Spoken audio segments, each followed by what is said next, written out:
next 40 minutes some Damodar Katha. This is the plan.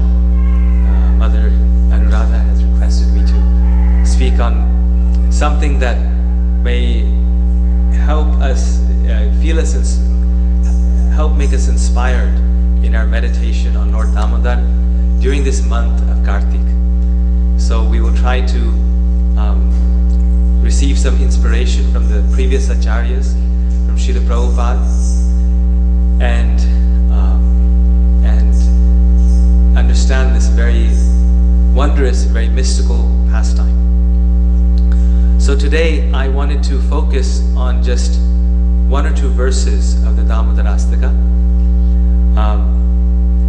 and talk about them. We can sort of go deeper into their meaning. And before we start, we always like to offer our respects to the spiritual master and Srila Prabhupada. Om Jnanam Timirandhasya Jnananjana Shalakaya Chakshurunmilitam Yena Tasmai Shri Gurave Namaha.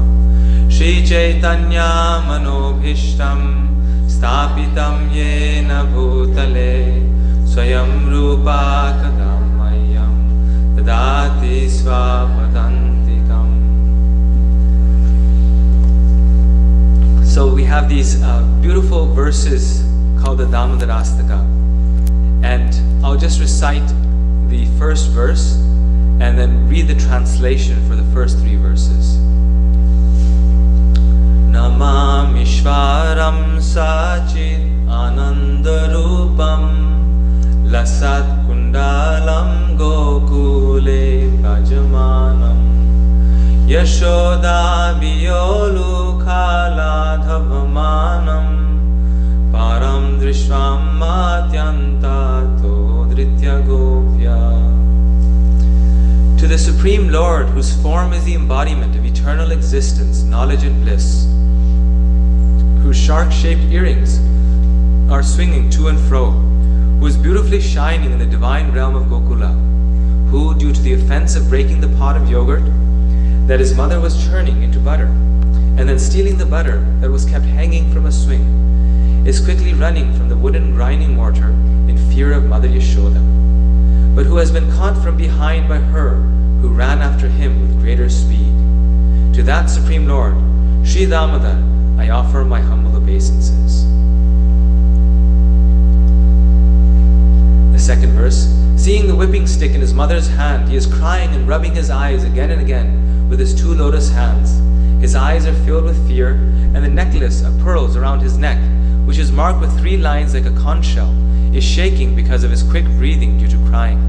To this Supreme Lord Sri Damodar, whose belly is bound not with ropes but with his mother's pure love, I offer my humble obeisances. By such childhood pastimes as this, he is drowning the inhabitants of Gokula in pools of ecstasy, and is revealing to those devotees who are absorbed in knowledge of his supreme majesty and opulence that he is only conquered by devotees whose pure love is imbued with intimacy and is free from all conceptions of awe and reverence. With great love, I again offer my obeisances to Lord Damodar hundreds and hundreds of times. So these are the verses of the Damodarastaka, which have been spoken by the sages. It's described that these verses were spoken by all the sages, headed by Shaunaka Rishi and all the sages in Naimisharanya. And these verses of the Damodarastaka that we read, they are based, or you can say they're drawn from the Srimad Bhagavatam. Why? Because the Srimad Bhagavatam is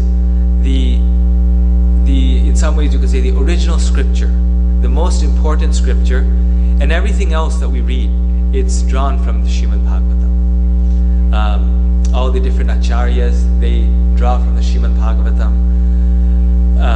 Srila Prabhupada, we see, he spent continuously throughout his pastimes in India and then here when he came to America, he was translating the Srimad Bhagavatam all the way until the final moment, till he disappeared from this planet. The other books he also gave, but he finished them very quickly.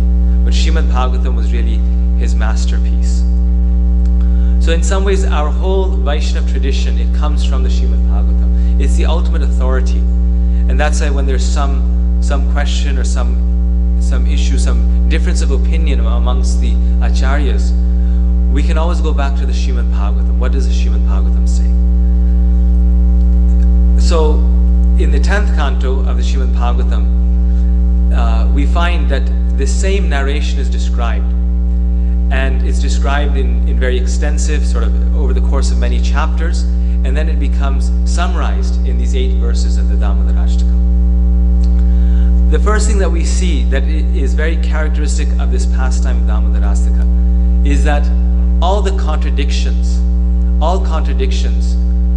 are resting in Krishna and being resolved in Krishna. So in this first verse, we see how Krishna is running from his mother Yashoda.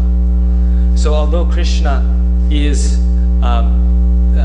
fear personified, even death is afraid of him, we see that he is running out of fear of Yashoda's stick.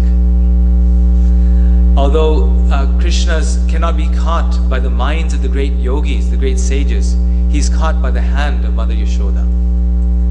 Although he has no beginning, no middle, and no end, he is being tied by the ropes of love, the ropes of Mother Yashoda that are able to tie him. And although he brings bliss to all the 3 worlds, he cries in distress. And although he's a controller of the 3 worlds, he's controlled by the love of his dear devotees. So Krishna is showing in this pastime how, although he's the supreme everything, although he's the controller of all the worlds, one of his wonderful characteristics is that he's the supreme personality of Godhead, and the very fact that he is the supreme personality of Godhead makes him so great, he's so supreme, that at the same time he can also simultaneously not be supreme. He can also be, all contradictions can rest in him. He can be the supreme person, yet at the same time also be the most weak, be the most controlled by the love of his devotees. And this is the specific thing that we find, and this specific story, this specific pastime of Krishna is what greatly bewilders Queen Kunti. And when she offers her prayers to Lord Krishna, she actually mentions this very point. She makes this very point that your pastime in which Mother Yashoda ties you to wood and grinding mortar, this pastime is beyond my understanding. I feel completely bewildered by this pastime. This verse appears in her prayers. She says, Ekopya saurachayitum jagadanda kotim yachaktirasti jagadanda chayaya danta. No, sorry, not this one. This is the wrong one. Gopyadade tvaikritagassi damatavat yathate dashashru kalilanjana sambramaksham Vakram niniya bhaya bhavanaya sthitasya samam vimohayati bhirapi yad vibheti.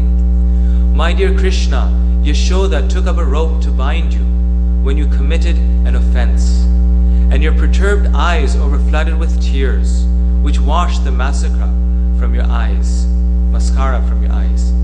And you were afraid, though fear personified is afraid of you. This sight is bewildering to me.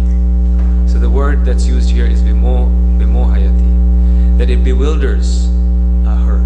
That how is it that Krishna, who they've just seen, the Pandavas have just seen, is the most powerful person, the controller of all controllers, how could his eyes become overflooded with tears? And how could he run in fear from Mother Yashoda? And how could Mother Yashoda bind him? So at this point, the question that arises, the question that the devotees of the Lord ask is, when Krishna is running in fear from the stick of Mother Yashoda, is he actually afraid of Mother Yashoda's stick? Or is he just playing a drama? Is he just pretending that he's afraid? Which one is it? Srila Vishwanath Chakravarti Thakur, in his commentary, actually, he asked this question. If Krishna is not pretending, how can he be the controller of the 3 worlds? And it's well known that Krishna is perpetually engaged in sweet loving pastimes. So Krishna is perpetually engaged in these loving sweet pastimes, and he is not pretending. How can he remember to be the controller? Because he's under the influence of Yoga Maya. He's forgotten his greatness. He's now thinking he's a child. He's forgotten his majesty. He's thinking he's a child. So he cannot be the controller of the three worlds. Does he truly lose his awareness that he's God, the controller of the three worlds, during this Leela? But if he's simply pretending, at the same time, if he's simply pretending, then why would Queen Kunti be bewildered? If he's just making a show and he's just pretending like actors do in a drama, then Queen Kunti would not have been bewildered. She would have said, okay, Krishna's performing this pastime. He's acting like a human child. In fact, she says this, Nato Natya Tharo Yatha, that you are like a great actor dressed as a player. So if Krishna's playing a certain part, there's nothing to be bewildered by. So Vishwanath Chakravarti Thakur says that it's not possible that Krishna is simply pretending. Because if he was just pretending, then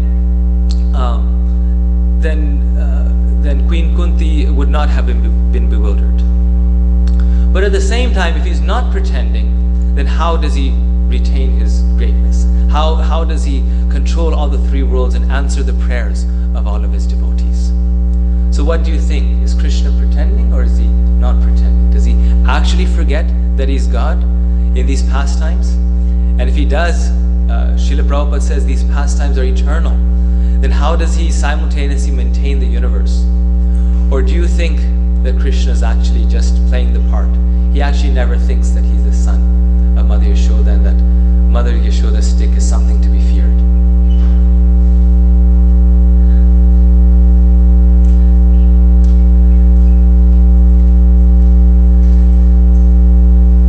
It's actually a very difficult question, right? If we think about it, that how is it that Krishna, and then Vishwanath Chakravarti Thakur says that if Krishna is not actually forgetting that he's God, how can he actually enjoy these pastimes?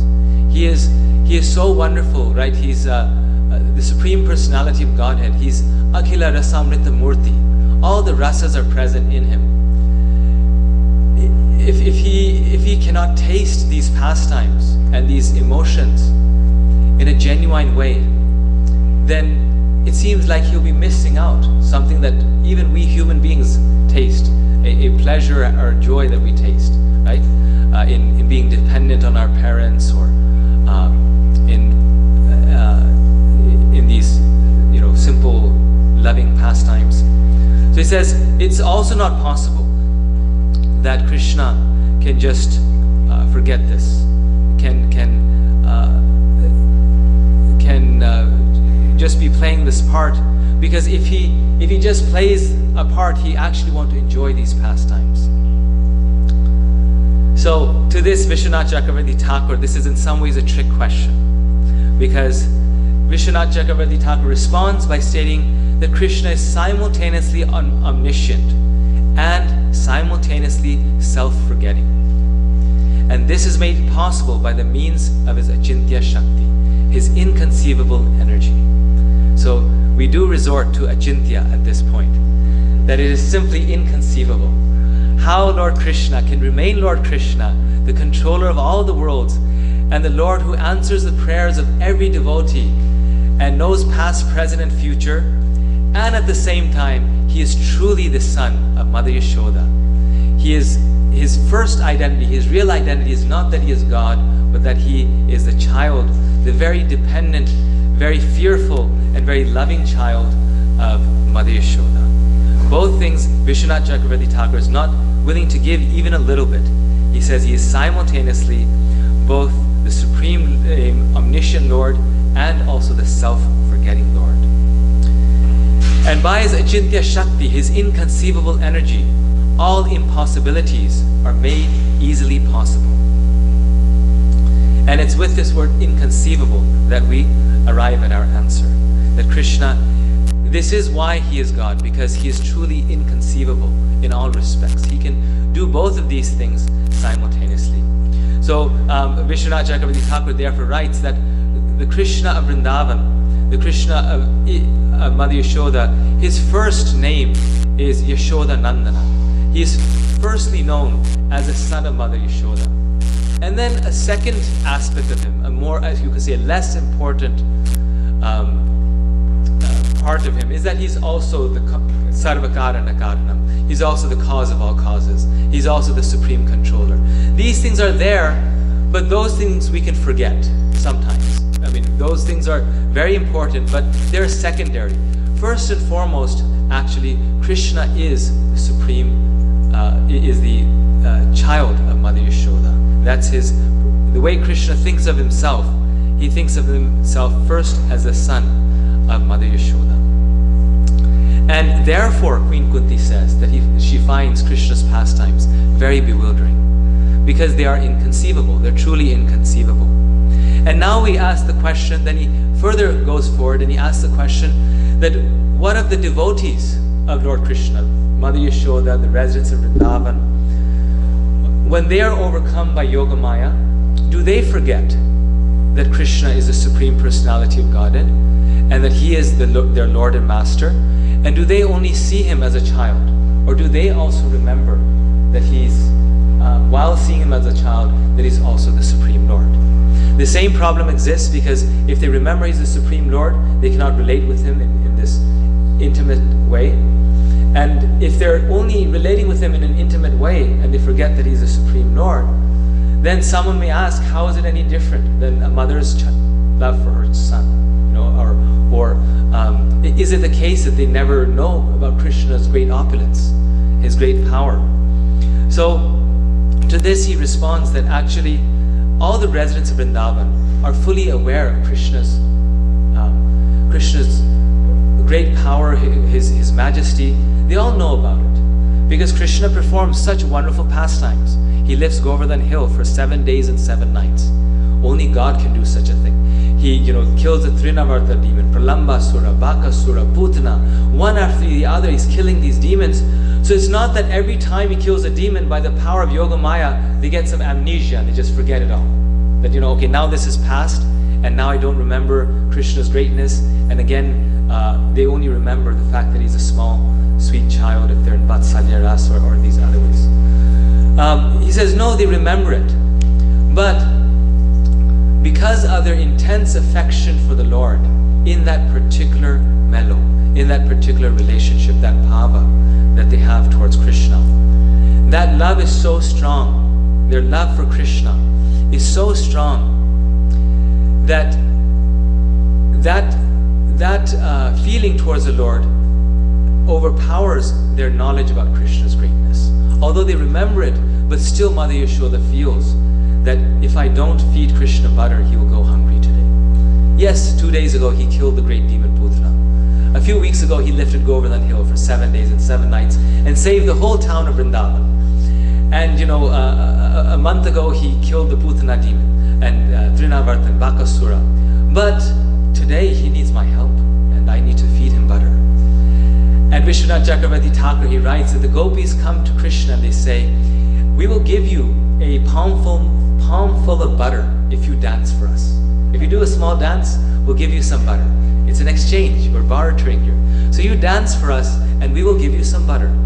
And in the greed to get that butter, Krishna will do a dance for them. And he will satisfy them by dancing for them in so many different ways, just so he can find a way to secure that butter. And in this discussion, that's why he's saying that Krishna truly feels that he needs to do that dance in order to get that butter. The Lord of the whole universe, the Supreme Personality of Godhead, doesn't think that he can create millions of pots of butter. But he thinks that in order for me to get this butter, he truly feels that I have to dance. Otherwise, I won't get this butter. And that is Krishna's sweetness. This is why Krishna is not exactly God. He is completely God. But first, he is the most beloved lover of his devotees.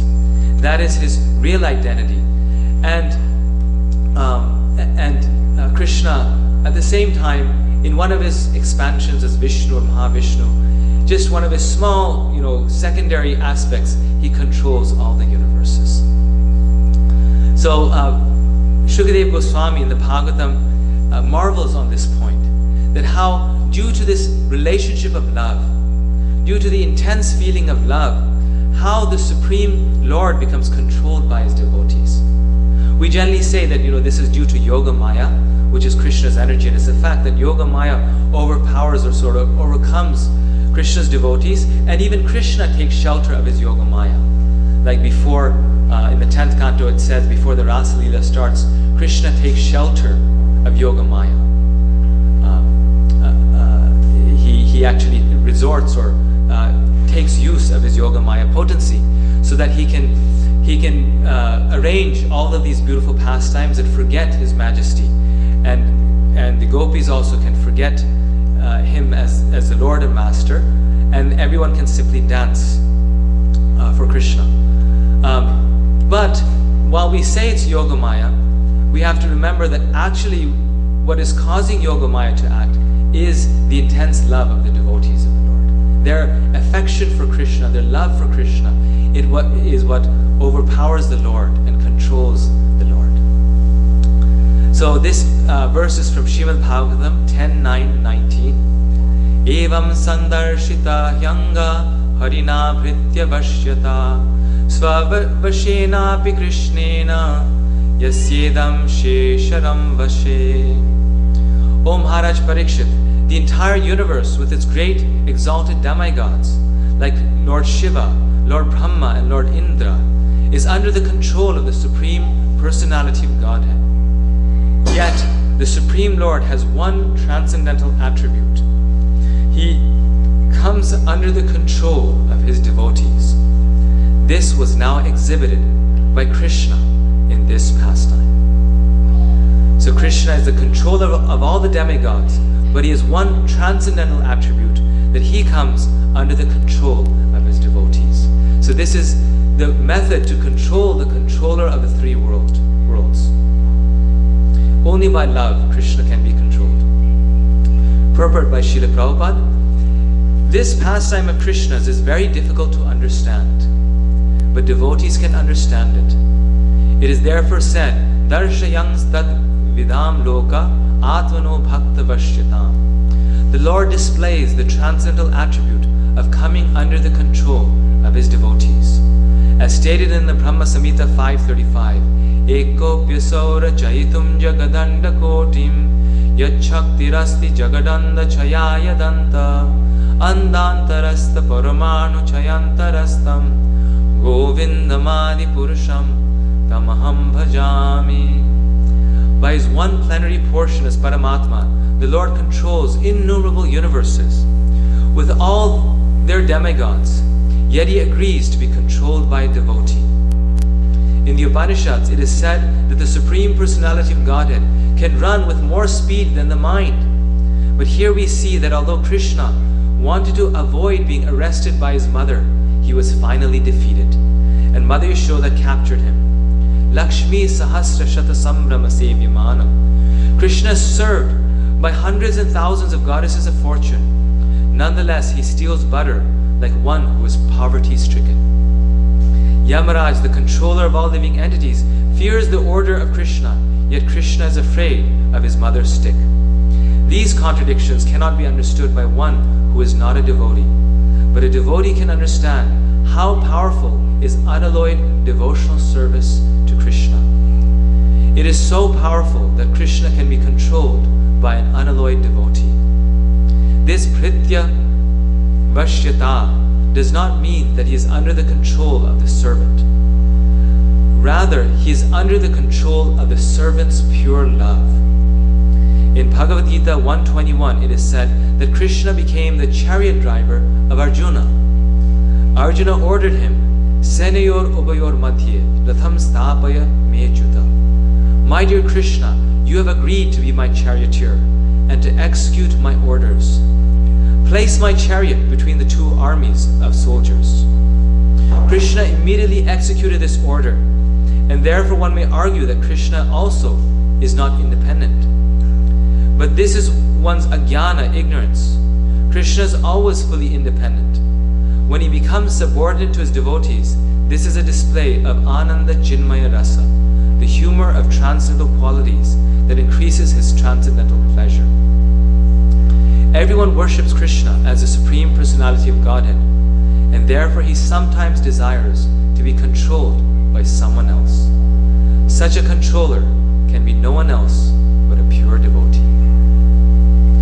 So, Srila Prabhupada here gives the example of Arjuna on the battle of Kurukshetra. And in one lecture, Srila Prabhupada mentions how in previous times the charioteer in the middle of the battle would receive instructions from the warrior by being kicked on the left or right side by the warrior.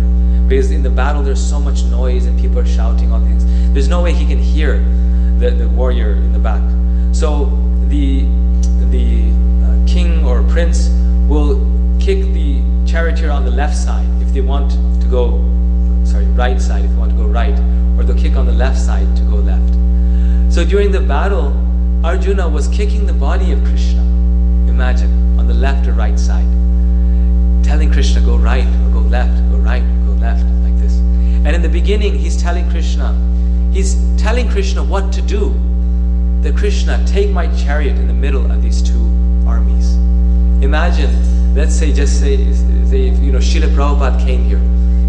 I mean, who could think about telling Srila Prabhupada what to do? Srila Prabhupada, you should take this table there. It is impossible, right? How could we, to someone so exalted and someone like God, you cannot tell them what to do. But Krishna, what to speak of telling Krishna what to do, Arjuna is ordering him, go left, go right. Like this, he's telling him. So it's not that Krishna becomes a servant of his servants. It's not that he becomes subordinate to his servants, but he becomes subordinate to the servants' pure love. Prabhupada is saying that the power of bhakti, the power of devotional service, is so strong that Krishna wants to become subordinate to his devotee. He wants to take that role, and he gains great pleasure, great happiness in taking that role. And therefore the Srimad Bhagavatam says that what Mother Yashoda could do, the mercy that she received from Krishna, was a mercy that even the great demigods like Lord Shiva and Lord Brahma did not receive from him. And we find this so many times in so many pastimes that Krishna, if he wants to fight with a demon, his devotees come down as demons, Jai and Vijay, so that the Lord can fight with them. In the case of in the Mahabharata, at the end we see that Krishna even disagrees, or has, you could say, a conflict with Balaram, his elder brother, his own expansion, because he wants to save, or you could say protect, the Pandavas from Duryodhana. So Krishna's love for his devotees is so strong that he's willing to take any risk for it, any difficulty, and he derives great pleasure in being controlled by these devotees. So here in this pastime of Damodar, we find that how the message for us is that if we want to actually, the price that we have to pay to get this pure devotional service, to be in contact with the Lord, is to develop this unalloyed love for Krishna. And this love for Krishna, when it is completely, you could say, free from all feelings of gain and safety, like it said in the Bhagavad Gita, that when there's free from any feelings of gain and safety, when it is simply selflessly directed towards Lord Krishna, then Krishna similarly reciprocates with the devotee 1,000 times more and selflessly gives himself to the devotees. Just like I was mentioning how by the effect of Yoga Maya and due to their intense love for Krishna, the residents of Vrindaban, they forget that Krishna is the Supreme Personality of Godhead. And even though Krishna is performing these wonderful activities, they forget. But then we see that at certain points in Krishna's pastimes, like for example, when Indra sent the torrential rains down and poured upon the residents of Vrindaban, all of them, in those difficult times, when that, so to say, that those pastimes are disturbed by this very difficult, you could say, attack on Vrindaban, they come to Lord Krishna. All the residents, right, the cows, all the gopas, the gopis, they come to Krishna and they start praising him. Oh Lord of the universe, oh Krishna, you are the most strong, you're the most powerful, please save us from the wrath of Indra. In the same way, when Krishna disappears from the gopis start praising Krishna. They immediately describe his glories and how powerful and wonderful he is. So when the residents of Vrindaban, when they go to Krishna in that time of difficulty, at the time when Indra is showering all this rain, then they have given themselves to Krishna, they have sacrificed their life to Krishna, and they followed Krishna's instructions and did not worship Indra. But even at that point, they're never blaming Krishna, they're never complaining to Krishna, that Krishna, why did you do this? Or Krishna, now you have to save us. But rather they're just taking shelter of him, without any reservation, without any, you could say, they only depend upon him, in good times or in bad times. Even if Krishna puts them into difficulty, like the Pandavas are constantly put into difficulty by Krishna, by none other than Krishna, they still only take shelter of him. And this is their transcendental love for Krishna. And it's that love, when it's so pure, when it's so unalloyed, that it conquers Krishna. It's that love. Just like in this third verse that we were reading, it's described, or it's the second verse, that Krishna brings down, he breaks the Yamala Arjuna trees. And when these trees break and they fall onto the ground, then at that point, everyone in Vrindavan hears this terrible sound of these two massive trees falling down. And at that time, Mother Yashoda, she comes running to the spot. But before she comes, she's actually very, very afraid. Because in her mind, she's actually thinking that, did I do the right thing by binding Krishna? Out of her motherly affection, she feels that I must bind him, otherwise he'll be spoiled. I have to teach him a lesson, otherwise he'll keep doing this, and then he'll grow up and he'll blame me for not training him properly. But then after she binds him, she's feeling very sorrowful and maybe regretful that, should I have bound him? Is this good? Because she's only used to pleasing Krishna, only pampering Krishna. As this is almost like the first time she's chastised him. So when this happens, and this great, so to say, calamity happens, and Krishna, of course, just barely survives this by the mercy of the sages and the demigods. Krishna gets, he gets saved again.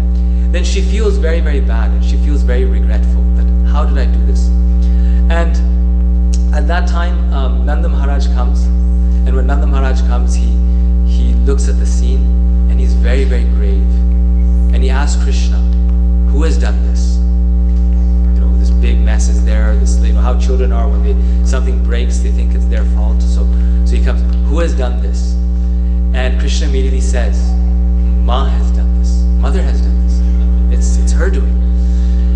And when Nanda Maharaj hears this, first time actually, it's described, he's never ever disappointed with, or you could say annoyed, but first time he's unhappy with Mother Yashoda. And how could she have done this? And so he takes Krishna and he takes Balaram, and both of them sit with their father the whole day. He keeps them the whole day. And Krishna also picks up on that mood and says, I'm not going to talk to my mother. How could she have done this? It's his fault, right? But when the tables turn, then he starts to feel very self-righteous. He says, how could she have done this? And so Mother Yashoda brings some food or sends food, and someone comes and asks and says, Mother Yashoda is calling for food. And Krishna says, no, only my father will feed me today. My mother will not feed me. And like this, the whole day goes by. If he wants to be dressed in a certain way, he insists that only his father will dress him. His mother will not dress him, because he's very disturbed, very angry. Why did his mother tie him like this? So finally, Mother Rohini sees that Mother Yashoda is about to die in separation and lamentation, separation from Krishna. So she comes and she speaks to Krishna and she says, your mother is waiting for you. Why don't you go to her and eat something? She's giving you food. And Krishna says, I will not go. I will not go. And she says, well, okay, why don't you just go and talk to her? Just, be around her. She says, no, I will not go. And then Mother Rohini says, if you don't go, Krishna, you know what's going to happen, Mother Yashoda. She doesn't even say it, but she makes a gesture. She's going to lose her life. And the moment Krishna hears this, he jumps up and he runs to Mother Yashoda and he jumps into her lap. And immediately he's trying to pacify her, and tears are coming out of Mother Yashoda's eyes. So the point being that we see that how there's so much unalloyed affection on both sides, that Mother Yashoda, she is never feeling angry with Krishna, or she's never feeling that I did the right thing and Krishna's wrong. Her love is like Marobi Rakobi Joy Chatu, like Bhaktivinoda Thakur's song, that whatever Krishna does, I'm Krishna's servant. Srila Prabhupada says there's only one rasa in the spiritual world, that is being the servant. And that mood of service manifests in different ways, in parental rasa or conjugal rasa. So her love for Krishna is unalloyed, and that conquers Krishna. And Krishna's love for his devotee is also unalloyed. When he actually sees that they are in distress, when Mother Yashoda is finally completely exhausted, she cannot tie up Krishna, then he allows her to tie him up. Something that is impossible to do, he allows her to do, simply because Krishna's affection for his devotee is also fully unalloyed. And all the while he's also playing God. All the while he's the Supreme Personality of Godhead and the child of Mother Yashoda. So I'll stop here. Thank you very much for your very kind attention. Shri Radha Damodara ki, Yashoda Damodara ki.